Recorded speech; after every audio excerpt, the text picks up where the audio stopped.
El pecado consiste en una actitud que se traduce en acciones en contra de Dios.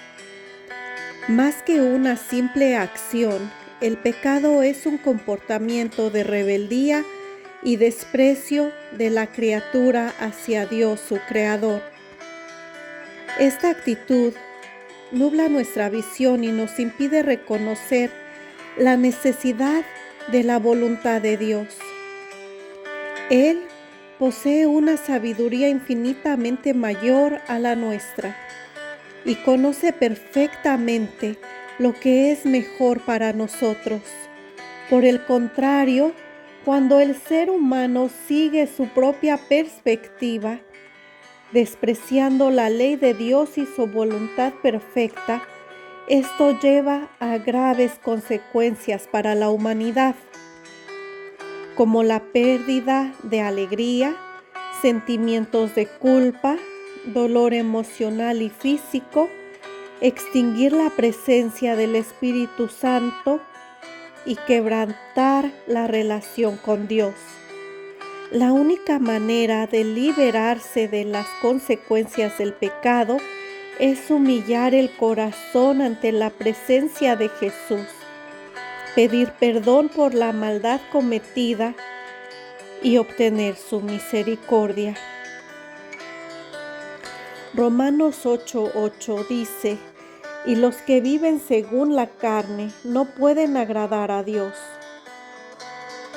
Mateo capítulo 12, versículo 37 dice: porque por tus palabras serás justificado y por tus palabras serás condenado.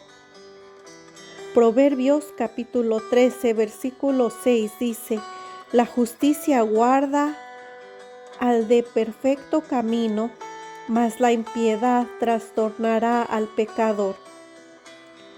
Proverbios capítulo 29, versículo 6 dice: en la transgresión del hombre malo hay lazo, mas el justo cantará y se alegrará.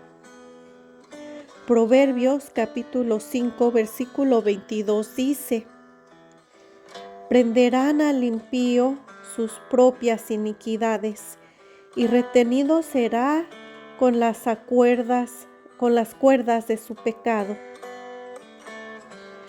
Proverbios capítulo 12, versículo 21 dice: ninguna adversidad acontecerá al justo, mas los impíos serán colmados de males.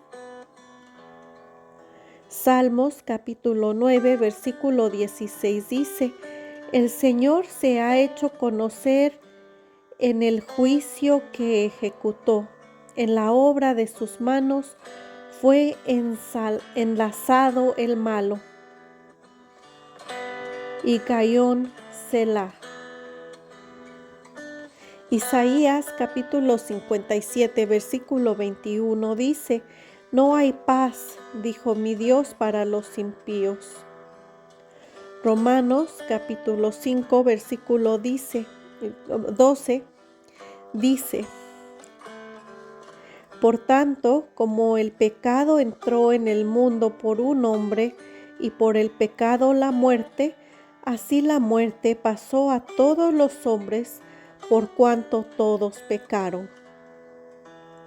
Romanos capítulo 7, versículo 14 dice: porque sabemos que la ley es espiritual, mas yo soy carnal, vendido al pecado. Santiago capítulo 1, versículo 15 dice: entonces la concupiscencia, después que ha concebido, da a luz el pecado, y el pecado, siendo consumado, da a luz la muerte. Juan capítulo 8, versículo 34 dice: Jesús les respondió: de cierto os digo, que todo aquel que hace pecado, esclavo es del pecado. Romanos capítulo 6, versículo 16 dice: ¿no sabéis que si os sometéis a alguien como esclavos para obedecerle, sois esclavos de aquel a quien obedecéis, sea del pecado para muerte o sea de la obediencia para la justicia?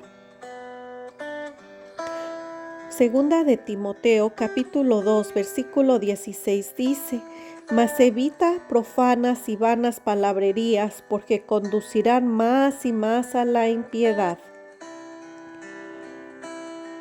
Primera de Corintios capítulo 15 versículo 56 dice: Ya que el aguijón de la muerte es el pecado y el poder del pecado la ley. Pero gracias a Dios podemos vencerlo por medio de nuestro Señor Jesucristo.